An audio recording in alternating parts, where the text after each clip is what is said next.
ในช่วงวันแรกของอิสลามในเมกกาผู้ปฏิเสธศรัทธาท้าทายท่านนบี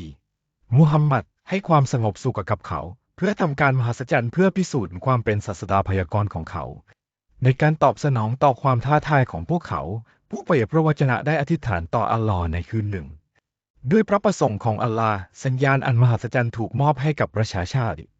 ดวงจันทร์ที่ส่องแสงสว่างมากถูกแบ่งออกเป็นสองส่วนที่แตกต่างกันส่วนหนึ่งปรากฏอยู่ด้านหนึ่งของภูเขาฮิราขณะที่อีกส่วนหนึ่งปรากฏอยู่ด้านอื่น